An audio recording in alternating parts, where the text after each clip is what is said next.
آج کل لوگ پاگل ہو رہے ہیں نا ٹینشن سے، میرا گھر نہیں ہے، میرا یہ نہیں ہے، میرا وہ نہیں ہے. تو میرے بھائی دولت کا مقصد تو سکون ہوتا ہے. اگر یہی سکون دولت آپ سے چھین رہی ہے ایسی دولت کا کیا فائدہ. سکون سب سے بڑی نعمت ہے، اللہ کی تقدیر. یہ جو نفسیاتی ڈاکٹر ڈپریشن کا علاج کرتے ہیں نا، خدا کی قسم ان کے پاس ڈپریشن کا علاج نہیں ہے. ڈپریشن کا اور اسٹریس کا علاج صرف اور صرف قرآن کے پاس ہے، صرف اور صرف. تبھی میں نے نفسیاتی ڈاکٹر بھی خوش نہیں دیکھے، وہ بھی پاگل ہوتے ہیں. ان کو یہ ہوتا ہے مریض ہی نہیں آ رہا ہمارے پاس، اسی میں ڈپریشن کے جو ہے نا مریض بن جاتے ہیں. یار کوئی بندہ ہی نہیں آ رہا، اتنی تھوڑی فیس دی ہے اس نے. وہ اپنا علاج نہیں کر سکتا، تمہارا کہاں سے کرے گا. جب وہمی کا فون آتا ہے وہمیوں کا، تو میں ان کو مسائل کا جواب نہیں دیتا، کیونکہ وہمیوں کی باتیں سننے سے مجھے ڈر ہوتا ہے کہ میں بھی کہیں وہمی نہ ہو جاؤں. حضرت وہ وضو نہیں ہو رہا، حضرت وہ طلاق کا لفظ تو نہیں نکل گیا میرے دماغ میں، اور میں سوچتا رہتا ہوں. تو مجھے یہ ہوتا ہے کہ میرے بھی دماغ میں بھی یہ بات نہ بیٹھ جائے. میں کہتا ہوں بھائی جلدی سے بھاگ جائے یار، یہاں سے بند کر یار، کسی ڈاکٹر کو دکھا جا کے. بیمار کرو ڈاکٹروں کرو نا، ہم جو نارمل ہو گئے ہمارا ہنسی خوشی زندگی گزارنے، ہمیں کیوں پریشان کر رہے ہو بھائی. تو کہاں سے کہاں بات چلی جاتی ہے. کیا بات کر رہا تھا میں، کیا بات کر رہا تھا.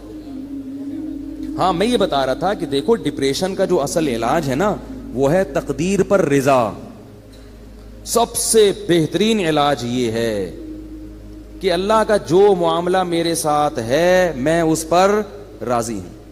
وہ مجھے اگر غریب رکھنا چاہتا ہے میں غربت میں خوش ہوں، وہ اگر مجھے 1000 گز کا بنگلہ دینا چاہتا ہے تو میں اس میں خوش ہوں. حضرت حسن رضی اللہ تعالی عنہ بہت زیادہ دولت مند تھے، اور حضرت حسن کے جو نانا تھے محمد صلی اللہ علیہ وسلم وہ بہت زیادہ مسکین تھے. تو کسی نے حضرت حسن سے کہا کہ آپ کے پاس تو بڑی دولت ہے اور آپ کے نانا اور آپ کے والد کے پاس تو تھی نہیں. تو انہوں نے کہا بھائی اللہ اگر مجھے اس میں رکھنا چاہتا ہے تو میں اس میں خوش ہوں. آئی بس سمجھ میں بھائی، جس حال میں اللہ نے رکھا ہے بس ٹھیک ہے بھائی، تو پریشان ہونے کی چندہ ضرورت نہیں ہے. اللہ آپ کو ڈیفینس میں گھر دلا رہے وہاں رہ لو. اللہ آپ کو چاہ رہا ہے کہ آپ اورنگی ٹاؤن میں رہو تو وہاں رہ لو. اللہ چاہ رہا ہے کہ آپ گرو مندر میں رہو تو وہاں رہ لو. اللہ چاہ رہا ہے کہ مچھر کالوڑی میں لیاری ندی کے قریب رہو. اب آپ استطاعت نہیں ہے تو مجبوراً وہاں لے لو بھائی. مچھر وچھر کا کوئی کر لو، جالیاں والیاں لگا لو، اسپرے کر لو تاکہ بیمار نہ ہو. ٹھیک ہے نا، انجوائے کرو بس بھائی اسی میں. چرسی دیکھو کیسے انجوائے کرتے ہیں. چرسیوں کے کپڑے دیکھیں آپ نے، پائپ کے نیچے اب تو ملتے نہیں، ہیروئنچی چرسی نہیں ہیروئنچی، یہ جو پائپ ہوتے ہیں نا برساتی نالے کے پائپ، اس کے اندر چرسی بیٹھتے تھے، اب نہیں ہوتے. پتہ نہیں سنا ہے خود کش حملوں میں ان کو مروایا ہے لوگوں نے. تو کسی بھی چرسی کو دے دیا یہ بیگ فلاں مسجد میں رکھ کے آ جاؤ. دہشت گردوں نے ان کو بڑا استعمال کیا ہے. اور تو ایک پڑیا پکڑا دی، پڑیا ملے گی، وہ بیچارہ پڑیا کے چکر میں خود بھی پھٹ گیا. یہ دہشت گردوں نے سنا ہے میں نے واللہ عالم کہ ہیروئنچیوں کو بہت استعمال کیا. تو ہیروئنچی جو تھے ہم جب بچپن میں دیکھتے تھے وہ برساتی نالوں کے اندر بیٹھے ہوتے تھے، برساتی نالوں کے اندر ہیروئنچی بیٹھے ہوتے تھے، اور منہ میں بھی ان کے پائپ ہوتا تھا. تو اس زمانے میں بچپن میں ایک ڈرامہ آیا تھا، میں نے توبہ کی بھی ہے، پرانی باتیں کبھی کبھی بتا دیتا ہوں. اس میں ایک ہیروئنچی کو گانا گاتے ہوئے دکھایا کہ وہ مست ہے، ہیروئن میں پی بھی ہے، اس نے پائپ کے اندر بیٹھا ہوا ہے اور اس کے منہ میں بھی پائپ ہے جس میں چرس ہے. تو کہہ رہا ہے میں پائپ کے منہ میں ہوں، میرے منہ میں پائپ ہے. ٹھیک ہے، اسی کو انجوائے کر رہا ہے وہ. کہہ رہے یہ نعمت کس کے پاس ہوگی کہ پائپ کے منہ میں بھی ہو اور پائپ بھی اس کے منہ میں ہو. بھائی ایک ہی وقت میں ایک چیز منہ میں ہو سکتی ہے نا، یا تو آپ اس کے منہ میں ہو یا وہ آپ کے منہ میں. لیکن کہہ رہے ہمارے ساتھ اللہ کی قدرت عجیب ہے، میں پائپ کے اندر بیٹھا ہوں اور پائپ میرے اندر گھسا ہوا ہے. تو ایک ہیروئنچی سے کسی نے پوچھا، وہ بھی مست ایسے پڑا ہوا ہے نا خوش. تو اس ہیروئنچی سے کسی نے پوچھا کہ ہم نے سنا ہے کہ تم لوگ اتنے خوش ہوتے ہو پی کے کہ تم سمجھتے ہو کہ ہم چاند پہ پہنچ گئے ہیں. تو ہیروئنچی کہتا تو ابھی کہاں بیٹھا ہوا ہوں میں. تو ہمارے حضرت فرمایا کرتے تھے جیسے یہ لوگ نشے میں دیوانے ہو جاتے ہیں اور سارے غم بھلا دیتے ہیں، تو مسلمان کو چاہیے کہ وہ اللہ کی محبت میں اسی طرح دیوانہ ہو جائے اور سارے غموں کو بھلا دے. بولے بھائی میرا مقصود، میرا مطلوب، میرا محبوب، میرا معبود صرف اللہ کی ذات ہے. مجھے جنت مطلوب ہے. یہاں مجھے 1000 گز کا بنگلہ نہ ملا، جھونپڑی میں گزارا کر لوں گا, جنت کے محلات مجھے ہر قیمت پہ چاہیے. یہاں مجھے کالی کلوٹی مل گئی, ایک بندہ آیا, میں میری بیوی بہت ہی بدصورت ہے, میں کیا کروں, پھنس گیا ہوں میں نے کہا صبر کرو, تم کون سا اتنے حسین ہو. ہمارے جو ہے نا ایک جامعہ میں ایک لڑکا تھا, اس کی شادی ہوئی تو ہمارے استاذ کے پاس آیا. اب اس کو شرم بھی آ رہی تھی کیونکہ استاذ تھے بڑے پیر و مرشد. تو وہ استاذ ہمیں واقعہ سنا رہے تھے, کہہ رہے میرے پاس آیا اور بڑا شرما رہا ہے, بڑا میں حضرت میں بڑا پریشان ہوں, میں یہ وہ بہت مشکل نا. مجھے بتاؤ کیا بات ہے. اس نے کہا میری شادی ہوئی ہے, میں نے بغیر دیکھے کی اور مجھے بیوی پسند نہیں آ رہی, شکل بالکل بھی اچھی نہیں ہے. تو کہتے ہیں میں نے اس سے کہا کہ کبھی اپنی شکل دیکھی ہے آئینے میں, ٹھیک ہے نا. تو کہتے اس نے کہا ہاں میں نے دیکھی ہے. کہہ رہے ہیں اب اس نیت سے دیکھو کہ میں کیسا ہوں. ایک تو ویسے ہی دیکھتا ہے نا انسان بال سیٹ کرنے کے لیے یا کچھ منہ پہ کچھ لگا ہوا تو نہیں, اس نیت سے دیکھو کہ کیا میں بھی ان لوگوں میں شمار ہوتا ہوں جس کو کوئی خوبصورت ملے. اس نیت سے اب جا کے دیکھو, اپنے نئے نقش نا, پوری ناک کا سائز وائز سب چیزیں چیک کرنا, جا کے کلر ولر بھی دیکھنا اچھی طرح سے. تو وہ کہتے ہیں کہ وہ اس نے دیکھا اور آ کے کہا الحمدللہ میں مطمئن ہو گیا ہوں, ٹھیک ہے نا, کہ اس ڈیزائن میں مجھے یہ بھی غنیمت ملی. تو ڈپریشن, پریشان, یہ ناشکری ہر وقت کیا ہے, ناشکری. اتنی ناشکری ہے اس سے کیا ہو جاتے ہیں, ڈپریشن کے مریض بن جاتے ہیں. اگر خوش رہو گے بھائی, یہاں جیسی تیسی مل گئی, جنت میں کیا مل جائے گی. اگر صبر شکر سے زندگی گزاری تو جنت میں کیا ملے گا, حور ملے گی.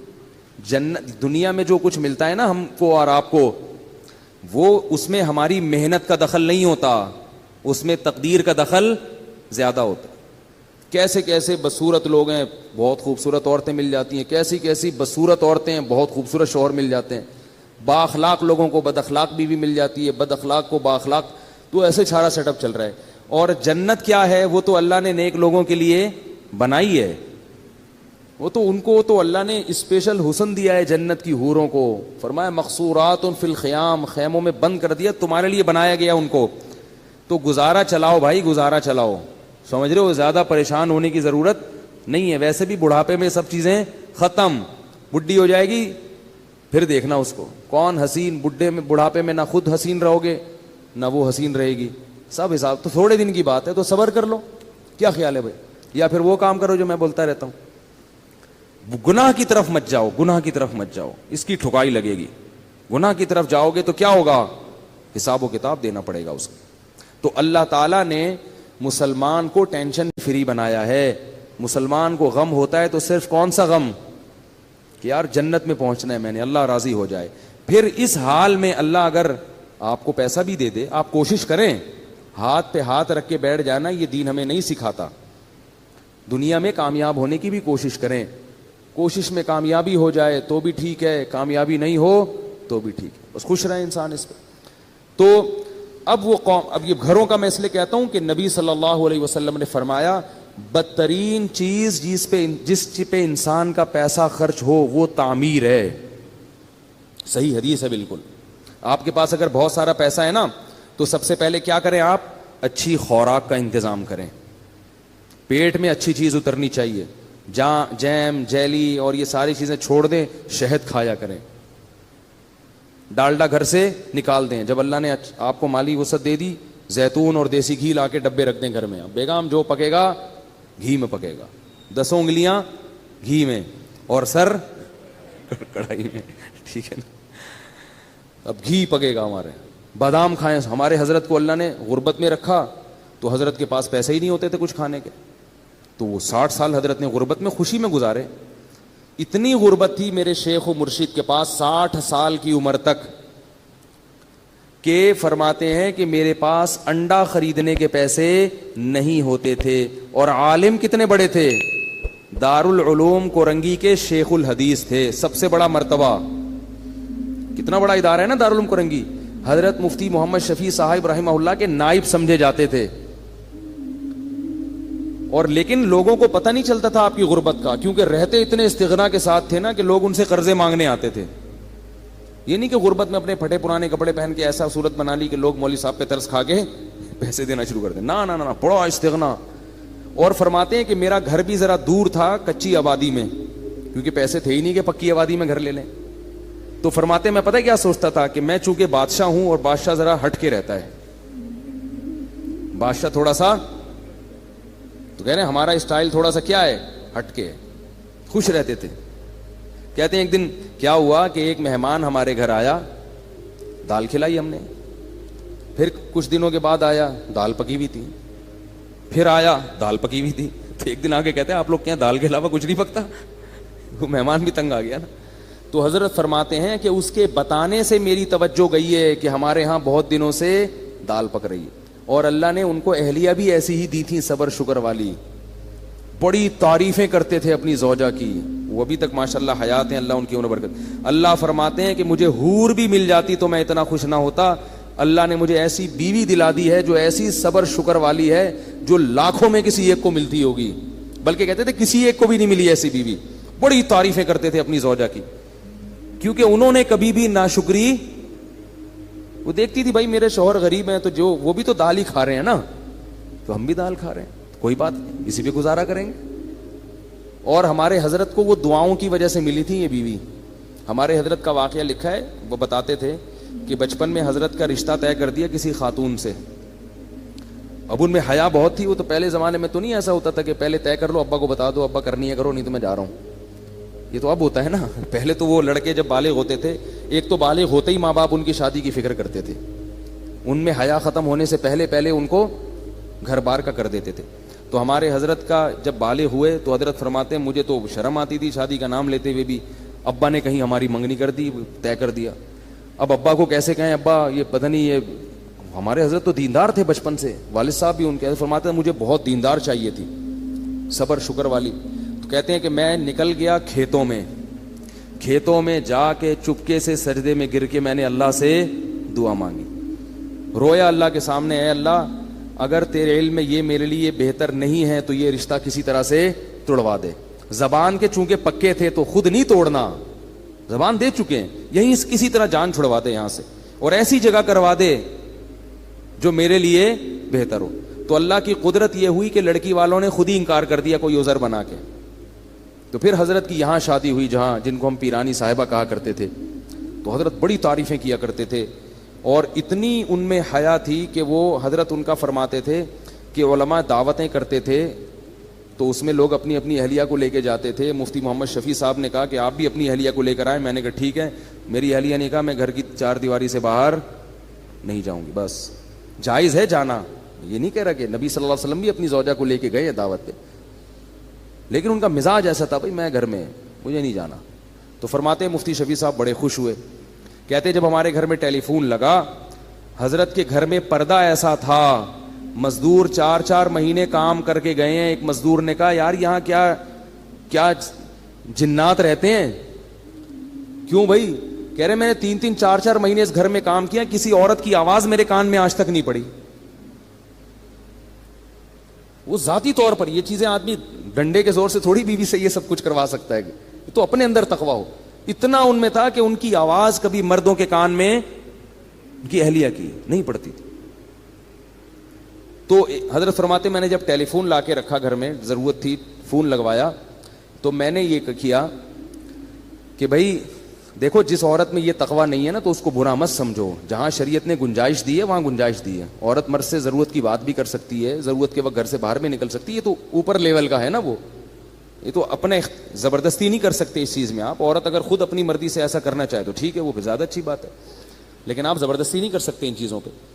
تو فون میں کیا ہوا, حضرت نے فون لا کے رکھا, فرمایا کہ اب جب فون آئے آپ جب اٹھائیں تو جب ان نون پرسن ہونا تو بات نہ کریں اس سے. اور پتہ کیسے چلے گا کہ اپنی بہو بیٹی کا فون ہے, تو فون پہ تھوڑا سا ہاتھ مار دیں, اگر آگے سے عورت کی آواز آئی ہے تو بات کر لیں, یا اپنے کسی بیٹے کی آواز آئی تو بات کر لیں, ورنہ بات نہ کریں.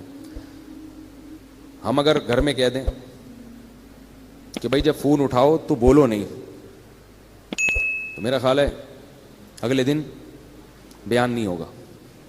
بولیں گے پتہ نہیں کس فنڈامنٹلسٹ سے, بنیاد پرستوں سے کہاں پھنس گئے ہیں, طالبان سے شادی ہو گئی ہے ٹھیک ہے نا. لیکن ہم بھی ایسے ہی ہیں, ہم کون سا اتنے پرہیزگار ہیں, تو اتنا ہی تقویٰ ہونا جتنا یعنی بھائی جتنے خود ہو اتنے ہی دوسرے پہ کو مکلف بناؤ نا. حضرت تو خود بھی بڑے پرہیزگار تھے نا.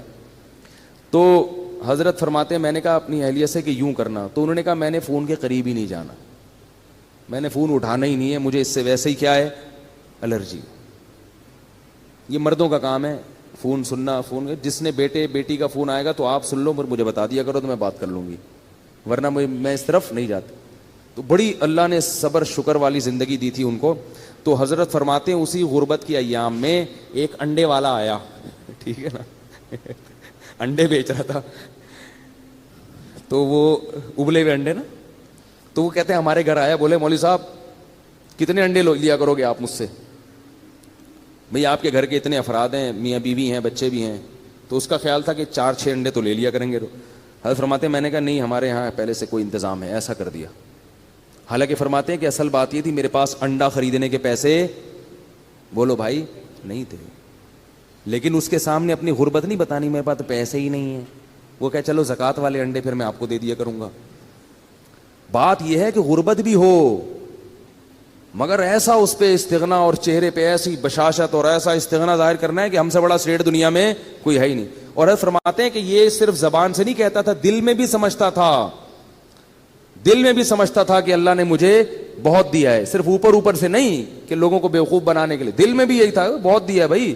فرماتے تھے کہ میں 2 وقت کی روٹی کھا رہا ہوں بھائی, اور کیا چاہیے, خالی روٹی بھی کافی ہے, تو اللہ نے مجھے دال بھی دی ہے. اس پہ سوچ سوچ کے خوش ہوتے تھے کہ دال بھی دی اللہ نے مجھے, واہ واہ سبحان اللہ, اتنا خوش ہوتے تھے اس پہ, دال بھی ہے.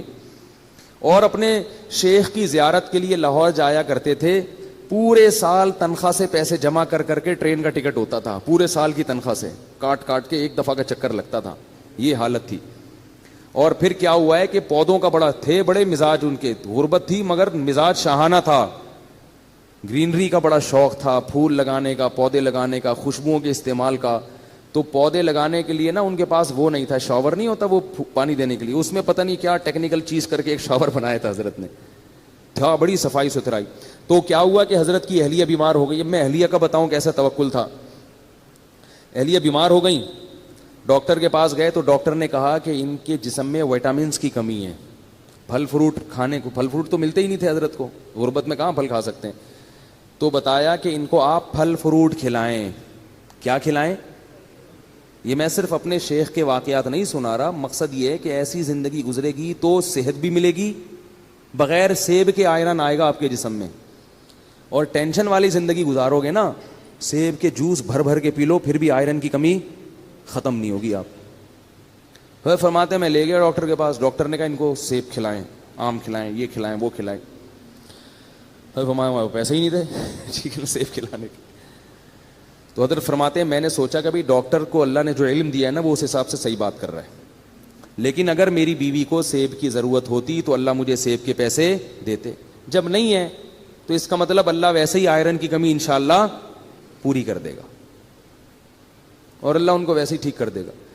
بیوی بھی کیونکہ توکل والی, پھر وہی مثال اپنی اور آپ کی مثالیں آتی ہیں ذہن میں. ہم ہوتے کتنے تانے سننے کو ملتے ہیں بھائی, اب کہیں سے لے کر آؤ, سیب لاؤ, چوری کا ہو کہیں سے وہ لے کر آؤ. میں تو کہہ رہی تھی کھانے کو نہیں ہے, دال کھائیں گے تو یہ تو یہی ہوگا نا, روٹی کھا کھا کے, تو آئرن کہاں سے پیدا ہوگا. ڈاکٹر سارے کہتے ہیں سیب کھانا ضروری ہے, اور یہ کھانا ضروری ہے, اور وٹامن کی گولیاں کھانا, جائیدادیں کھانا بھی ضروری ہے. کیا کیا کھا گئے ہیں مگر پھر بھی کمی پوری نہیں ہو رہی, پھر بھی بیمار ہیں. وقت سے پہلے بال سفید ہو رہے ہیں, 20-20, 25-25 سال کے لڑکوں کے بال سفید ہو رہے ہیں, گر رہے ہیں. عجیب حالت ہے یار, 30 سال کا بندہ 50 سال کا لگ رہا ہے آج دیکھنے, سب کچھ کھا کے بھی یہ حال ہے. توکل نہیں ہے, اللہ پہ اعتماد نہیں ہے. تو حضرت فرماتے ہم آ گئے, ہم نے کہا بھائی ہمارے پاس تو نہیں ہے, بس اس اللہ ویسے ہی پوری کر دے گا. اللہ نے کر دی. وہ ماشاءاللہ اب تک زندہ ہیں, 90 سال تو میرا خیال ہے ان کی عمر ان کی اہلیہ کی ہو گئی, جن میں وٹامن کی کمی تھی, ٹھیک ہے نا. 90 سال سے زیادہ ان کی عمر ہو گئی ہے ماشاءاللہ, اور ہوش و حواس میں اللہ ان کی عمر میں اور زیادہ برکت دے. حضرت کا انتقال ہو گیا, وہ پھر بھی زندہ ہے. تو پھر اللہ نے 60 سال کی عمر کے بعد حضرت کو کیا دیا. حضرت کی زمینیں تھیں وہ بکی ہیں, اور کچھ وراثت ملی, بہت اللہ نے پیسہ دیا. پھر اتنی دولت آئی حضرت کے پاس, پھر حضرت نے اسٹائل اپنا چینج کر دیا. جو میں بتانا چاہ رہا ہوں کہ بھئی جب تک نہیں ہے تو دال روٹی کھاؤ, جب ہے تو پھر اسی حساب سے کھاؤ جب اللہ دے رہا ہے. پھر جو نوٹ آتے تھے حضرت کے پاس, دولت کی محبت پھر بھی نہیں تھی, تو حضرت نے بہت سارا پیسہ لگا دیا الائنس میں. وہ ضیاء الحق کے دور میں ایک الائنس والے نکلے تھے, وہ سارا پیسہ ڈوب گیا. ڈوبا ہے تو حضرت کی پیشانی پر اتنا سا بھی بل نہیں آیا, پر ذرا بھی پریشان نہیں ہوئے. جبکہ جن لوگوں کے پیسے اس وقت ڈوبے تھے ان میں سے بہت سے لوگ ہارٹ اٹیک سے مر گئے. تو حضرت نے ان کا نام رکھا شہدائے الائنس, شہدائے الائنس. یہ الائنس والوں کو, اور حضرت فرماتے تھے کتنی گھٹیا موت ہے, پیسے چھن گئے تو مر گئے, کیا دکھاؤ گے منہ اللہ کو؟ اللہ کہے گا کھانے کو روٹی تو مل رہی تھی, سر چھپانے کی جگہ تو تھی. تو حضرت کا بہت سارا پیسہ ڈوب گیا, مگر حضرت پر ایسے ذرہ برابر بھی پیشانی پہ لکیر نہیں آئی. کیوں؟ وہ کہتے تھے یار رہنے کے لیے گھر تو ہے نا, اور کھانے کے لیے روٹی تو مل رہی ہے, تو وہ تو ویسے ہی مسافر خانہ ہے, ساتھ تھوڑی لے کے جانا ہے, ٹھیک ہے نا, ایسے ہی خوش ہے. جو حضرت کے ساتھ اس وقت تھے نا, وہ کہتے ہیں کہ ہم نے اتنا زیادہ کسی میں حوصلہ نہیں دیکھا, اتنی بڑی رقم ڈوب گئی ہو اور بڑے آرام سے بیٹھے ہوئے ہوں, بڑے آرام سے, کچھ ہو ہی نہیں رہا. حضرت گھر کو گھر کہتے ہی نہیں تھے, مسافر خانہ کہتے تھے. جب سعودی عرب سے آئے ہیں عمرہ کر کے, تو وہ گھر پہنچ گئے اپنے. تو جو میزبان تھے نا سعودیہ میں, انہوں نے حضرت کو فون کیا کہ آپ گھر پہنچ گئے ہیں.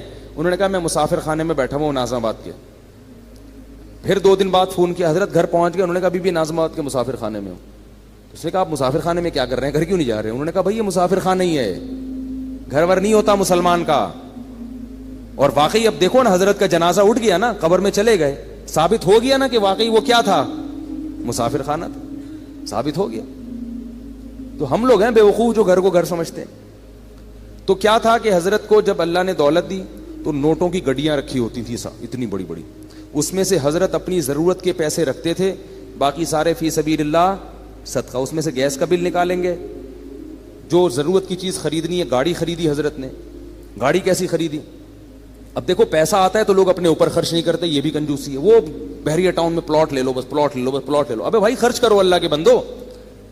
حضرت نے ایک فلیٹ بھی خریدا, وہ اس لیے خریدا کہ میں آج مر جاؤں گا تو یہ مدرسے کا گھر ہے, میری زوجہ کہاں رہیں گی, اس نیت سے خریدا کہ میرے مرنے کے بعد میری زوجہ کے لیے انتظام, بولو نا بھائی, ہونا چاہیے.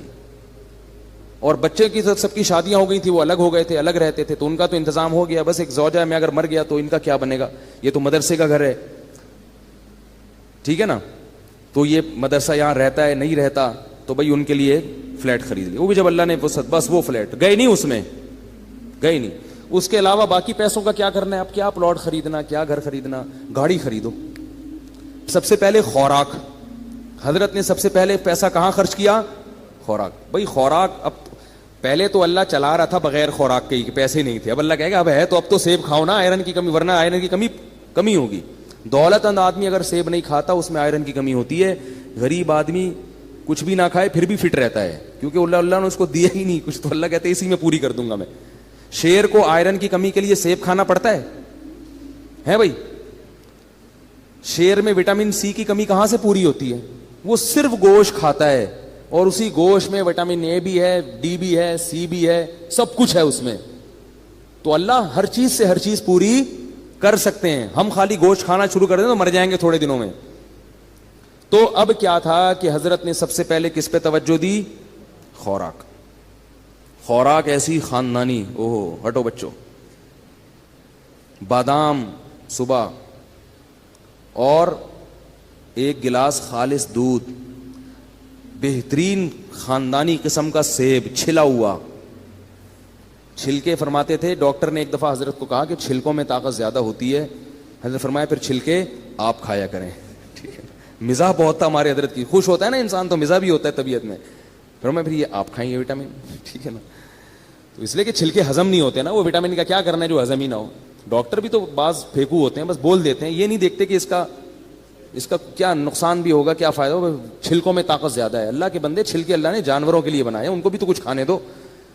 تو ساری چیزیں خود کھا جاؤ گے تو بکری کیا کھائے گی, ٹھیک ہے نا. تو اب جو ہے وہ چھلکے حضرت نے فرمایا کہ آپ کھائیں. وہ چھلا ہوا سیب کھایا کرتے تھے, میٹھا. جب سیب کا موسم ختم ہو جاتا تھا, اچھے سیب ملنا بند, تو سیب کا ناغا نہیں. حضرت کی مطالعہ بہت تھا نا, حکمت پر, ایلوپیتھک سائنس پر بھی مطالعہ تھا اور ہومیوپیتھک پر بھی, اور حکیموں کی کتابیں بھی پڑھی ہوئی تھی حضرت نے, تو خوراک کی بڑی ریسرچ تھی. وہ فرماتے تھے کہ نہار منہ میٹھا سیب جس نے کھا لیا تو اللہ اس کو ڈاکٹروں سے ہمیشہ کے لیے محفوظ رکھے گا. اور واقعی حضرت کو اللہ نے ڈاکٹروں سے بچایا ہوا تھا. تو جب موسم ختم ہوتا تو پھر پوری دنیا میں تحقیق ہوتی کہاں کا سیب سب سے اچھا ہے, تو پھر ٹورنٹو سے حضرت کے لیے سیب کی پیٹیاں آیا کرتی تھیں. سیب کا ناغا نہیں ہونا چاہیے. بادام, سیب اور بھنے ہوئے چنے یہ کھاتے تھے.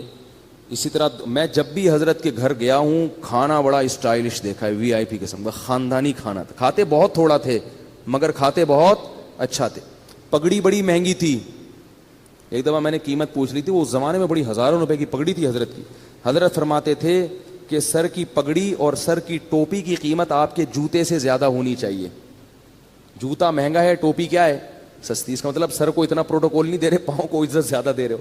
حضرت کا جو سفید رنگ کا کرتا ہوا کرتا تھا وہ بہت مہنگا تھا, بہت مہنگا. اور خوشبوئیں اللہ کی پناہ, اتنی اتنی سی خوشبوئیں. اس دور میں 95 کی بات کر رہا ہوں, 50 ہزار روپے کی 95 میں وہ حضرت نے خوشبوئیں رکھی ہوئی تھیں. اور کمرہ اتنا خوبصورت ڈیکوریٹ کیا ہوا تھا, ایسے نہیں کہ وہ اس کو چھچورا پن بنا دیا, اس کو چمک چھلو بنا دیا وہ کمرے کو, لیکن اتنا خوبصورت کمرہ تھا حضرت کا کہ جب جاتے تھے تو بس دل چاہتا تھا کہ یہاں سے نہ نکلیں. اس میں عود کی خوشبو جل رہی ہوتی تھی ہر وقت. بڑا خوبصورت کمرہ تھا, جنہوں نے دیکھا ہے وہ جانتے ہیں. وہ تو باقاعدہ دیکھنے جایا کرتے تھے ہم. پھر حضرت کی کرسی, بیٹھنے کا, پھر 24 گھنٹے ایئر کنڈیشن میں رہتے تھے, 24 گھنٹے. بہت وی آئی پی زندگی گزاری. مکان نہیں بنایا, پلاٹ نہیں خریدا, کہ مر جائیں گے, اپنی ذات پہ لگاؤ. ایک بس سنا دوں گاڑی خریدنے کا واقعہ, سنا ہوا ہوگا. پھر حضرت نے سوچا کہ گاڑی ہونی چاہیے. حضرت نے کیا سوچا کہ کیا ہونا چاہیے, یہ میں آپ لوگ کو بتا رہا ہوں کہ پیسے جمع مت کرو اللہ کے بندو, یہ کوئی قصے کہانیاں نہیں سنا رہا, میں قصے کہانیاں نہیں سنا رہا. حضرت نے کہا گاڑی ہونی چاہیے. گاڑی خریدنے گئے, شو روم میں گئے, تو شو روم والے سے کہا کوئی گاڑی دکھاؤ, گاڑی. اس نے کہا یہ ہے نا گاڑی. انہوں نے کہا یہ گاڑی ہے. ٹھیک ہے, یہ کوئی گاڑی ہے, اس کو گاڑی بولتے ہیں. یہ حضرت اسی اسٹائل سے سنایا کرتے تھے, یہ گاڑی. تو انہوں نے کہا یہ کیا ہے بھائی, یہ گاڑی نہیں. تو یہ گاڑی ہے, گاڑی دکھاؤ بھائی. تو کہتا ہے مولوی صاحب آپ کی رینج کتنی ہے. اس نے کہا مولوی صاحب ہیں یہ بیچارے کیا گاڑی خریدیں گے, کوئی پرانی سی ایف ایکس لینے آئے ہوں گے, زکوٰۃ کے پیسوں سے جمع, کسی نے کوئی ہدیہ دیا ہوگا لفافے میں ڈال کے, کوئی جمع ہو گئے ہوں گے, تو وہ یہ سمجھ رہے تھے. اچھا, حضرت کے بیٹے سعودیہ چلے گئے تھے, مدینہ یونیورسٹی میں ان کی بڑی اچھی اچھی تنخواہیں تھیں, تو انہوں نے بڑی اچھی گاڑی خریدی تھی, بہت خوبصورت. حضرت فرماتے ہیں مجھے خیال آیا کہ میرے بیٹوں کے پاس اتنی مہنگی گاڑی ہے تو میں ان سے بھی زیادہ مہنگی گاڑی خریدوں گا. اور آگے ملفوظ دیکھو, فرماتے تھے اس لیے کہ پتہ یہ چلے کہ باپ میں ہوں, یہ میرا باپ نہیں ہے, کیونکہ ان کے پاس اچھی گاڑی آ گئی ہے. میرے پاس اگر پرانی ہوگی تو لوگ ان کو میرا باپ سمجھیں گے, اور مجھے کیا سمجھیں گے, یہ اسٹائل تھا بھائی, اسٹائل. تو فرماتے ہیں میں نے چاہا کہ میں اس سے زیادہ اچھی گاڑی خریدوں گا تاکہ پتہ چلے کہ ابا کون ہے, میں ہوں. ایسا نہ ہو کہ لوگ ان کو میرا بس باپ سمجھنا شروع کر دیں. تو پھر گئے ہیں, تو وہ حضرت کو گاڑی کون سی ملی ہے, اس وقت عراق کی جنگ ہو رہی تھی کویت سے, تو سارے کویتی بھاگ گئے تھے. تو ایک کویت کا شہزادہ گاڑی لے کے بھاگا تھا, پاکستان آیا ہوا تھا. تو حضرت نے پھر کویت کے شہزادے سے گاڑی خریدی. وہ اس گاڑی میں ہم نے بھی بہت سفر کیا, اور اتنی خوبصورت وی آئی پی گاڑی تھی, بیٹھ جاؤ تو اٹھنے کا دل ہی نہیں کرتا تھا. اور فرماتے تھے پھر اس میں جو پیٹرول ڈلواتا تھا, تو یہ نہیں کہ 5 روپے کا پیٹرول ڈال دو, یہ بھی کنجوس آدمی کا کام ہے, 50 روپے کا پیٹرول ڈالتا ہے. اب بھائی جب تیرے ہاتھ میں ہے گاڑی تو ٹینکی بھر دینا ایک دفعہ میں, تو کوئی لے کے تھوڑی بھاگ رہا ہے. وہ بھی دماغ میں ہوتا ہے نہیں بھروں گا نہیں, بار بار پیٹرول پمپ پہ لائن لگا کے کھڑا ہوا ہوگا, مگر ایک دفعہ تسلی سے بھرے گا نہیں. تو فرماتے میں جب پیٹرول پمپ پہ جاتا تھا تو ٹینکی بھرتا تھا میں, اور وہ بھرنے میں بہت ٹائم لگتا تھا, لوگ مڑ مڑ کے دیکھ رہے ہوتے تھے بھائی کس کی گاڑی ہے یہ. تو حضرت فرمایا کرتے تھے گاڑی بڑی ہونی چاہیے, ٹینکی بھری ہوئی ہونی چاہیے. یہ حضرت کا ملفوظ تھا. جب دولت اللہ نے دی تو اسٹائل بولو نا بھائی چینج ہو گئی. تو جو اپنی ضرورت کی گاڑی کے پیٹرول کے پیسے نکال لیے, گیس بجلی کا بل نکال لیا, کھانے کے پیسے نکال لیے, اس کے بعد جتنے پیسے تھے حضرت گنتے نہیں تھے, وہ سارے فی سبیل اللہ صدقہ, گنے نہیں بس سب صدقہ. اتنا بڑا اللہ نے دل دیا تھا. یہاں تک کہ جن مدارس میں پڑھایا تھا 20 سال ان سے جو تنخواہیں لی تھیں وہ تمام تنخواہیں واپس کر دی حضرت نے ان کو. بہت سخاوت کے دریا تھے بھائی وہ تو, ایسے ایسے نوٹ ایسے اٹھا کے نا غربا اور مساکین اور مدارس پہ اور مختلف جگہوں پہ خیر کے کاموں پہ خرچ کرتے تھے. کیسے اسٹائل سے زندگی گزاری بھائی انہوں نے, خوش, اور چہرہ ایسا چمکتا تھا, سرخ چہرہ ان کا, دیکھ کے لگتا ہی نہیں تھا ان کو کوئی بیماری. کیونکہ آدمی جب خوش ہوتا ہے بیمار تھوڑی ہوتا ہے. ایک دفعہ ڈاکٹر آئے ان کو دیکھنے کے لیے, ویسے ہی کسی نے, حضرت ڈاکٹروں کو کے پاس نہیں جاتے تھے, تو ڈاکٹر جب آیا نا تو انہوں نے کہا کہ اس نے کہا کہ آپ کو کوئی بیماری نہیں ہے. 78 سال کی عمر میں. حضرت نے کہا آپ کو کیسے پتا چلا؟ کہ آپ کا جو فیس اور آپ کا جو باڈی ہے نا اس سے پتہ چل رہا ہے کہ نہ آپ کو شوگر ہے, نہ بلڈ پریشر ہے, کوئی بیماری نہ, فٹ فاٹ نہیں. تو اتنی زبردست صحت تھی. لیکن اس کے باوجود حضرت پھر کیا کرتے تھے, موت کے لیے تیار. ہمارے ہاں کسی کے پاس پیسہ ہو, صحت بھی ہو, تو کہے میں مروں نہیں, باقی سب کچھ ہو جائے. تو حضرت فرماتے تھے کہ جب بیمار ہو گئے نا آخری وقت میں, تو علماء کچھ ملنے کے لیے آئے. انہوں نے کہا آپ کی طبیعت بہت خراب لگ رہی ہے, ہم آپ کو دیکھ کے پریشان ہو رہے ہیں. تو فرمایا کہ 75 سال کی عمر میں آدمی نہیں مرے گا تو کب مرے گا بھائی, ٹھیک ہے نا, مرنے تو آرام سے, خوشی خوشی دنیا سے گئے ہیں, اب تو مرنے کا ٹائم ہے, کوئی بات نہیں, اب جانے. اور فرماتے تھے کہ میں 63 سال کی جب میری عمر ہوئی تھی تو مجھے اس کے بعد سے پھر زندہ رہتے ہوئے شرم آنے لگی تھی. کہتے تھے میں سوچتا تھا کہ نبی صلی اللہ علیہ وسلم 63 میں چلے گئے, تو ابھی تک ہے یہاں پہ, ٹھیک ہے نا. کہتے مجھے شرم آتی تھی یار, اب میں ابھی بھی زندہ ہوں. اور فرماتے تھے کہ جب میرے بچوں کے بھی بچے ہو گئے تو وہ مثال دیتے تھے کہ جب پلیٹ فارم پہ نئی گاڑی آتی ہے تو پرانی والی گاڑی کو پلیٹ فارم چھوڑنا پڑتا ہے. تو میں کہتا تھا میرے تو بچوں کے بھی بچے ہو گئے, میں ابھی تک پلیٹ فارم پہ بیٹھا ہوا ہوں, تو جا ہی نہیں رہا میں. تو ایسا آدمی ٹینشن لے گا کسی چیز کی؟ بولو نا بھائی, صحت کا خیال بھی کر رہے ہیں, سب کچھ ہے, بس اللہ نے جب اٹھانا تھا اٹھا لیا. کتنے آرام سے دنیا سے چلے گئے, آرام سے. اور ہم لوگ ہر وقت پیسہ پیسہ پیسہ پیسہ, اس نے یہ کر لیا, میرے پاس میری تنخواہ کم ہے, اس کی تنخواہ زیادہ ہے. تو یہی تھا قوم عاد میں, بڑے بڑے گھر بنا کے فخر کرنا. تو اللہ نے بھائی ہمیں ان چیزوں سے منع کیا ہے, دنیا سے دل لگانے کی اجازت نہیں دی ہے. اسی سے ڈپریشن کا علاج ہوگا اور اسی سے ہماری اسٹریس ختم ہوگی. گولیاں کھانے سے یہ مسئلے حل نہیں ہوتے. اللہ تعالیٰ سمجھنے کی, عمل کی توفیق عطا فرمائے. سبحانک اللہم و بحمدک, نشہد ان لا الہ الا انت, نستغفرک و نتوب الیک.